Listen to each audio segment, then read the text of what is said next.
अभिनंदन, आभार, आदर, नमस्कार। मैं कुंदन कुमार सिंह महामना एजुकेशन हब के इस वीडियो में आप सभी का स्वागत करता हूं।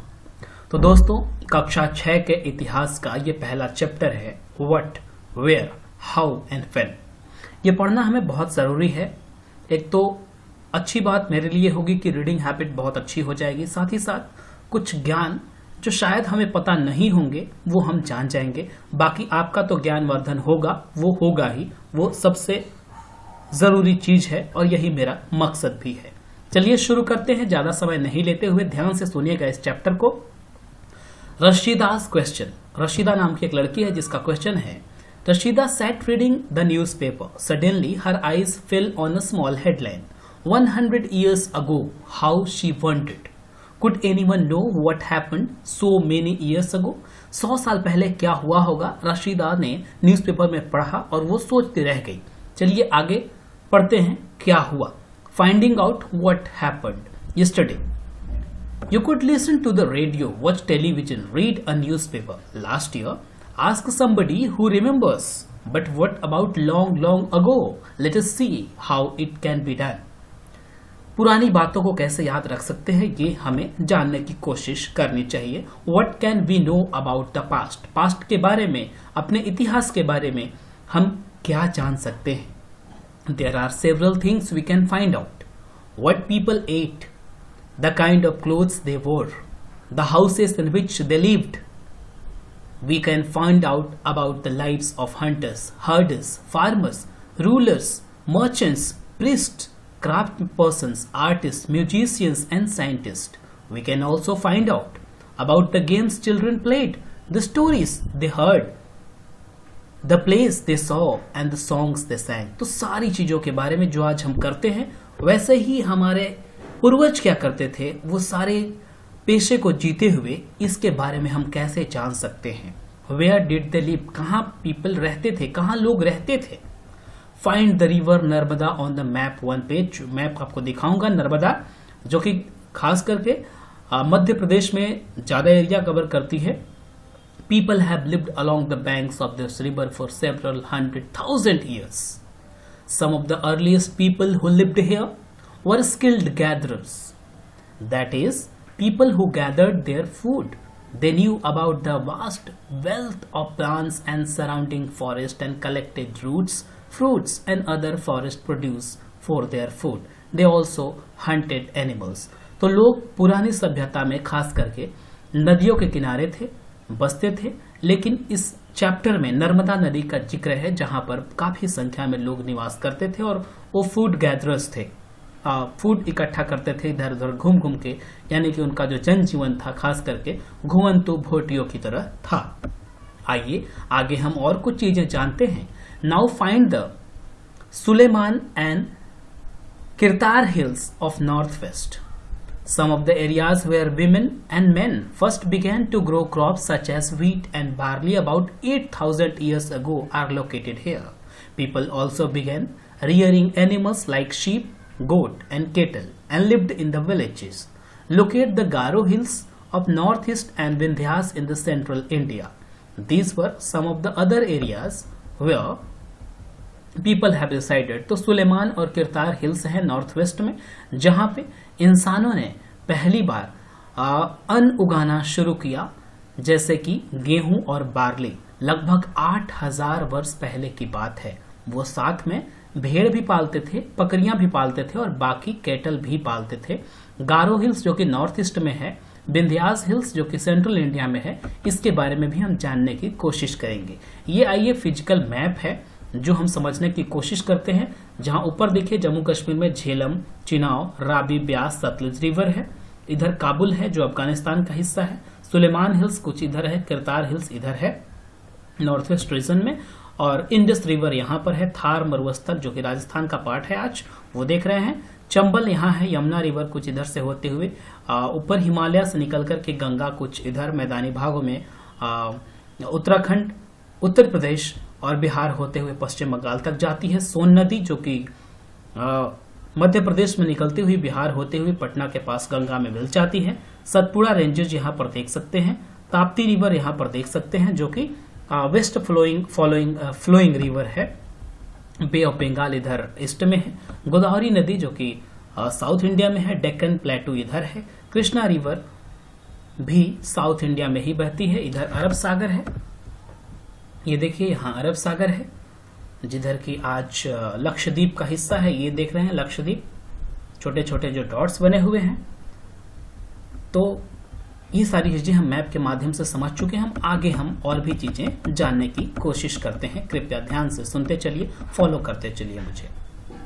The places where rice was first grown are to the north of Vindhyas. Vindhyas पर्वत के नॉर्थ में यानी कि उत्तर में पहली बार भारत में राइस उगाया गया था। Trace and the river Indus and its tributaries are smaller rivers that flow into a larger rivers. Tributaries क्या होते हैं कि छोटी रिवर वो होती हैं जो फिर बाद में चल के बड़ी नदियों में मिल जाती हैं। About 4700 years ago, some of the earliest cities flourished on the banks of these rivers. Later, about 2500 years ago, cities developed on the banks of the Ganga and its tributaries and along the sea coast. तो जो cities थी खास करके लगभग 4700 वर्ष पहले, 2500 वर्ष पहले, वो बड़ी नदियों के आसपास उगना शुरू हुए, फ्लोरिश करना शुरू हुए। जैसे कि भारत की सबसे पुरानी नगरी बनारस को समझा जाता है जो गंगा के किनारे है, पटना भी पुराना शहर है, बक्सर भी गंगा नदी के किनारे है, कानपुर भी गंगा नदी के, हरिद्वार पुराना शहर है जो गंगा नदी के किनारे है। तो इस तरीके से हम समझ सकते हैं कि जो बड़ी नदियां थी उन्हीं के आसपास जनजीवन संभव था। This is a map of South India including the present countries of India, Pakistan, Bangladesh, Nepal, Bhutan, Sri Lanka and neighboring countries like Afghanistan, Iran, China, Myanmar.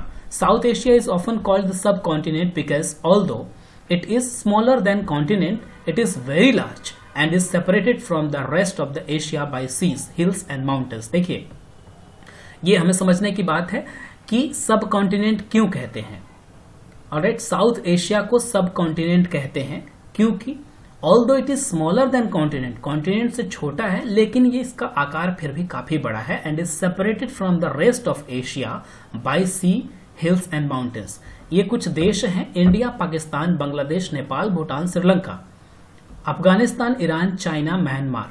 तो ये सारे जो देश हैं इनको सब कॉन्टिनेंट कहा जाता है क्योंकि इनका आकार तो काफी बड़ा है ही है और साथ में एशिया के बाकी कंट्रीज से एक समुद्र के द्वारा अलग किए जाते हैं। That is why they are called subcontinent. तो यह भी हमें तथ्य जानने को मिल गया इस चैप्टर में। आगे और भी पढ़ते हैं। Throughout people travelled from one part of subcontinent to another. The hills and the high mountains including the Himalayas, deserts, rivers and seas made journeys dangerous at times but never impossible, so men and women moved in search of livelihood as also to escape from natural disasters like floods or droughts. Sometimes men marched in armies conquering other lands. Besides, merchants traveled with the caravans or ships carrying valuable goods from place to place. Any religious teachers walked from village to village, town to town, stopping to offer instruction and advice on the way. Finally, some people perhaps traveled driven by a spirit of adventure, wanting to discover new and exciting places. All this led to the sharing the ideas between people to people. Why do people travel nowadays? आज भी इंसान क्यों एक जगह से दूसरी जगह तक घूमते हैं, ट्रैवल करते हैं, यात्रा करते हैं, ये चीज हमें समझना चाहिए।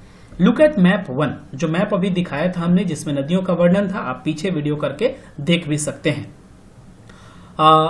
Hills, mountains and the seas from the natural frontiers of the subcontinent. While it was difficult to cross these frontiers, those who wanted could and did scale mountains and cross the seas. People from across the frontiers also came into subcontinent and settled here. तो जितने भी frontiers थे जैसे कि mountains थे, hills थे, समुद्र थे, इन सारे फ्रंटियर्स को, इन सारे छोटे बाधाएं कह सकते हैं, इनको क्रॉस करते हुए इंसान ने एक जगह से दूसरे जगह तक जाने का साहस किया। Now what, where, how and when, ये हम जानने की कोशिश करते हैं। कैसे, क्या, कहां, कैसे और कब। देखिए, these movements of people enriched our cultural traditions. People have shared a new ways of carving stone, composing music and even cooking food over several hundred of years. Name the land. Two of the words we often use for our country are India and Bharat. The word India comes from Indus, called Sindhu in Sanskrit. Find Iran and Greece in your atlas. The Iranians and the Greeks who came through the northwest around 2500 years ago and were familiar with the Indus. Indus नदी है, उसी के नाम पर हमारे देश का नाम भारत पड़ा. Alright, the word India comes from the Indus called Sindhu, और हिंदी में उसे सिंधु नदी भी कहते हैं. तो सिंधु जो शब्द है वो संस्कृत है और उसी से हमारे देश का नाम हिंदुस्तान पड़ा. इनफैक्ट तो जो लोग होते थे वो सिंधु प्रोनाउंस ना करके हिंदू कहते थे और फिर वो सिंधु से हिंदू करके फिर बाद में हिंदुस्तान बनता चला गया. तो हिंदूस और Indos, the land of east of rivers was called India. देखिए यही हम चीजें समझाने की कोशिश कर रहे थे. With the Indus 2500 years ago were familiar with the Indus, called it Hindos. Indus जो रिवर थी उसको हिंदोस कहते थे और इंडोस.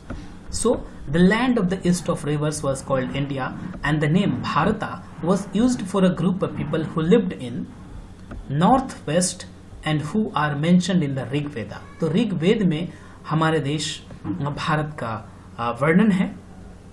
The earliest composition of Sanskrit dated about 3500, 3500 वर्ष पहले लगभग. Later it was used for the country और बाद में हमारे देश का नाम रख दिया गया. ऐसे पुरानी कथा के अनुसार कहते हैं कि राजा भरत थे, शकुंतला और दुष्यंत के पुत्र भरत थे और उनके नाम पर हमारे देश का नाम भारत रखा गया था. चलिए खैर ये तो पौराणिक कथा है. Finding out about the past के there are several ways of finding out about the past. One is to search for and read books that were written long ago. These are called manuscripts. Manuscript मतलब जो चीजें पुरानी लिखी हुई थी और उनको हम खोज कर निकालते हैं, फिर उनको पढ़ करके हम अंदाजा लगाते हैं कि ऐसा होता था और फिर वो चीजें इतिहास का हिस्सा बन जाती हैं. तो because they were written by hand, this comes from the Latin word manu, meaning hand. तो manu means हाथ होता है. तो these were usually written on palm leaf. ताड़ के पत्तों पर लिखा जाता था और on specially prepared bark of a tree known as birch which grows in the Himalayas. तो हिमालय रीजन में एक बर्च के पौधे होते, पेड़ होते थे, उनके जो वृक्ष की छाल होते थे उस पर लिखा जाता था. तो जिनको कि ताम्रपत्र भी कहा जाता था. कुछ पेड़ के पत्तियों पर लिखा जाता था, पाम लीव्स पर लिखा जाता था. तो क्योंकि उनको पढ़ करके बाद में लोग समझते चले गए, अपने इतिहास के बारे में समझने चले गए, उनको आसानी हुई. Over the years many manuscripts were eaten away by insects and some were destroyed but many were. देखिए इस तरह के कुछ होते थे और इनको पढ़ करके लोग पता लगाते थे कि क्या लिखा हुआ है, क्या हुआ होगा उस समय में. क्योंकि आज हम जैसे डायरी एंट्री करते हैं, आज कंप्यूटर का जमाना आ गया है, ईमेल का जमाना आ गया है, लेकिन उस समय यही चीजें कंप्यूटर और ईमेल के बराबर होती थी. तो बहुत सारी चीजें तो खत्म हो गई. Often preserved in the temples and monasteries, और जो स्तूपास थे, मंदिर थे, उसके अंदर कुछ चीजें रखी हुई थी, उनको पढ़ करके समझ करके कुछ चीजें सामने आई. This books dealt with the kinds of the subjects, religious beliefs and the practices, the lives of the kings, medicines and the science. Besides, there were epics, poems, plays. Many of these were written in Sanskrit, others were in Prakrit, language used by the ordinary people, and Tamil. Tamil भी बहुत पुरानी भाषा है और संस्कृत तो सभी भाषाओं की जननी कही ही जाती है. We can also study inscriptions. These are writing on relatively hard surfaces such as stone or metals. Sometimes kings got their orders inscribed so that the people could see, read and obey them. There are other kinds of inscriptions as well, where men and women including kings and queens recorded what they did. For example, kings often kept records of victories in battle. तो राजा जो भी युद्ध जीतते थे उसका record रखते थे किसी न किसी तरीके से, तो वो भी एक तरीके का इतिहास का हिस्सा बन जाती है और वहां से पढ़ करके लोग अंदाजा लगाते हैं कि क्या होता था उस समय में. An old inscription, this inscription dates to about 2250 years ago and was found in the Kandahar, present-day Afghanistan. It was inscribed on the orders of the ruler named Ashoka. Ashoka जो भारत के बहुत ही मौर्य साम्राज्य के महान राजा थे. And we will read about the chapter 8 when we write anything, we use the script. Scripts consist of letters or sign. When we read what is written or speak, we use a language. This inscription is inscribed into two different scripts, that is Greek, Aramaic were used in the area. आइए कुछ और भी चीजें तथ्य जानने की कोशिश करते हैं हम पढ़ करके. Can you think of advantages of writing on a hard surface and what could have been the difficulties. मतलब पत्थर पे लिखने की जरूरत क्यों थी? ताकि वो ज्यादा समय तक जीवित रह सके, ज्यादा समय तक उसको रखा जा सके, बर्बाद ना हो, इसलिए पत्थर जैसी चीजों पर लिखने की कोशिश करते थे. वो सोचते थे कि जो हमारे बाद के जनरेशन्स होंगे उनको ये चीजें पता कैसे चलेंगी, तो वो एक रास्ता निकाले और वो पत्थर पर लिखना शुरू किए. आइए, there were many of the other things they were made and used in the past and those who study these objects are called archaeologist. Archaeologist क्या होता है कि जो इंसान पुरानी लिखी हुई चीजों को, हिंदी में इसे शिलालेख कहते हैं, पत्थर पर लिखना, तो जो इंसान, जो ज्ञाता पुरानी लिखी हुई चीजों का पता लगाते हैं, उसको पढ़ करके अच्छे से ये ज्ञात करते हैं कि क्या चीजें हैं या किस बारे में है, उनको आर्कियोलॉजिस्ट कहते हैं. आर्कियोलॉजिस्ट इंपॉर्टेंट टर्म है, ये आपको समझने की जरूरत है. They study the remains of buildings made of stone, bricks, paintings and sculpture. They also explore and excavate, dig under the surface of the earth. और धरती के अंदर खुदाई भी करते हैं और उससे भी पता लगाते हैं जो भी चीजें वहां पर होती है कि किस तरीके की चीजें यूज होती हैं. To find out the tools, weapons, pots, pans, ornaments and coins. Some of these objects may be made of stone, others of bone, baked clay or metal. Objects that are made of hard, imperishable substances usually survive for a long time. तो जो भी चीजें hard होती थी वो ज्यादा समय तक रह पाए, इसलिए उन चीजों का सहारा भी लिया जाता था. तो किसी भी तरीके से देखिए, ये घड़ा है पुराने समय का, कुछ बर्तन है, कुछ डिजाइनदार चीजें हैं जिनको वो पता लगाते हैं आर्कियोलॉजिस्ट इनकी सहायता से कि कैसे बना होगा. Archaeologists also look for the bones, animals, birds and the fish to find out what people ate in the past. वो क्या खाते थे. Plant remains survive far more rarely. If the seeds of the grain or pieces of the wood have been burnt, they survive in a charred form. Do you think the cloth is found frequently by archaeologists? Historians, that is, scholars who study the past, often use the word source to refer to the information found from manuscripts, inscriptions and archaeology. Once sources are found, learning about the past becomes an adventure as we reconstruct it bit by bit. So historians and archaeologists are like detectives. They use all these sources like clues to find out about our past. One past or many. Did you notice that the title of the book, Our Past, we have used the word pasts in plural to draw attention to the fact that the past was different for different groups of people. सभी इंसानों के, जगह जगह के इंसानों के अलग अलग पास्ट होंगे. For example, the lives of herders or farmers were different from those of kings and queens. और जो इंसान एक जगह से दूसरी जगह भ्रमण करके खाना खा रहा था, जो किसान थे, उनकी जिंदगी राजा और रानियों की जिंदगी से अलग होता था. The lives of merchants were different from those of crafts and persons and so on. Also, as it's true, even today people follow different practices and customs in different parts. और अलग अलग के लोग का रहन सहन, उनका पेशा और बाकी चीजें, व्यवहार, सब कुछ अलग अलग होता था. आज ही देख लीजिए. For example, today most people living in the Andaman Islands get their own food by fishing, hunting and collecting forest produce. और आज भी लोग, बहुत सारी जनजातियां अंडमान एंड निकोबार आइलैंड पे रहती हैं, वो आज भी फिशिंग और हंटिंग से अपना भोजन इकट्ठा करती है. By contrast, many people living in the cities depend on the others such as supplies of food. Differences such as that existed in the past as well. Besides, there is another kind of difference. We know a great deal about kings and the battles they fought because they kept records of their victories. Generally, ordinary people such as hunters, fishing folk, gatherers, Farmers or the herders did not keep records of what they did, while archaeology helps us to find out about what their lives.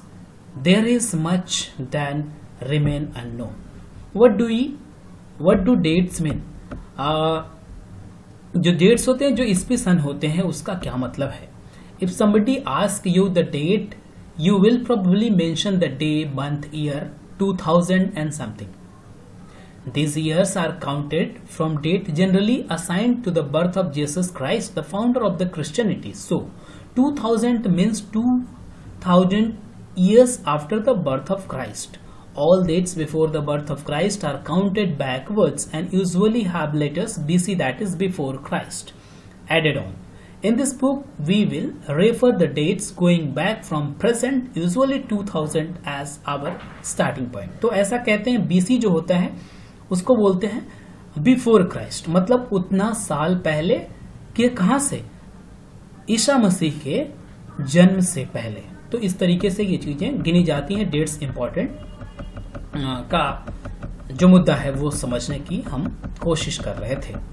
आगे और भी बढ़ते हैं, कुछ चीजें जो important हमें मिल जाएंगी वो हम समझ लेंगे। Letters with date BC, that is before Christ. We have seen stands for before Christ.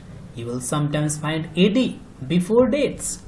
That is Latin word Anno Domini. Anno Domini जो आज चल रहा है, जैसे कि साल 2020 हो गया अभी, तो ये Anno Domini है और ईसा मसीह के 2020 साल का बाद का समय है ये, meaning in the year of Lord, that is Christ. So 2012 can be written as AD 2012, that is Anno Domini.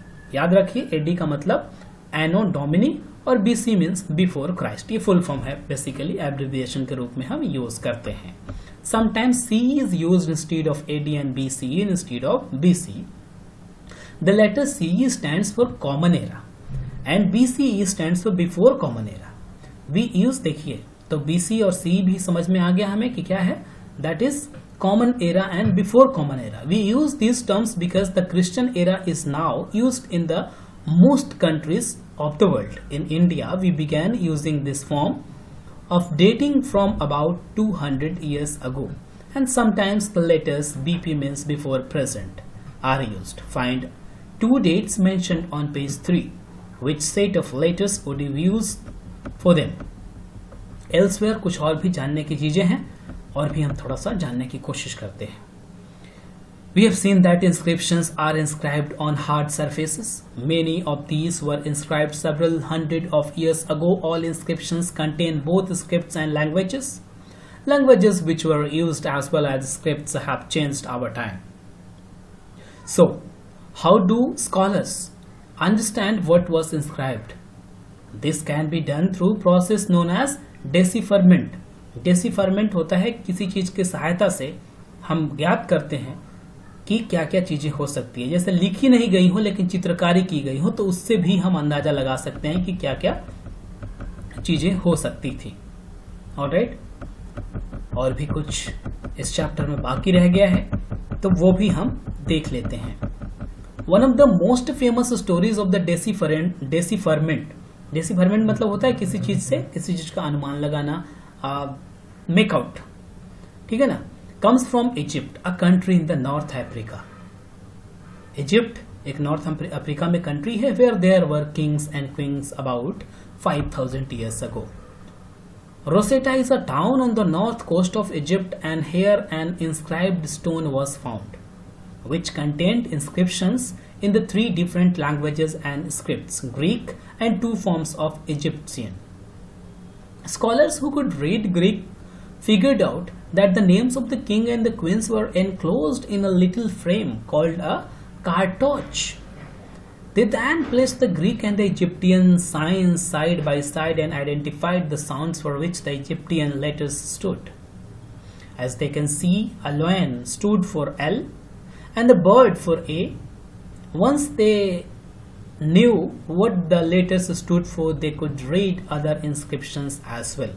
तो उन्होंने कुछ चीजों का चित्रकारी देखी और वहां पे एक साइन देखा, सिंबल देखा, और उस हिसाब से नई चीजों के बारे में जानना सीखे कि क्या क्या चीजों का क्या इंडिकेशन था क्या लेटर से रिप्रेजेंटेशन था, और उसके हिसाब से वो चीजें पढ़ना शुरू कर दिए। You have to interview an archaeologist, prepare a list of 5 questions you would like to ask from him. तो ये देख लीजिए सारी चीजें हैं।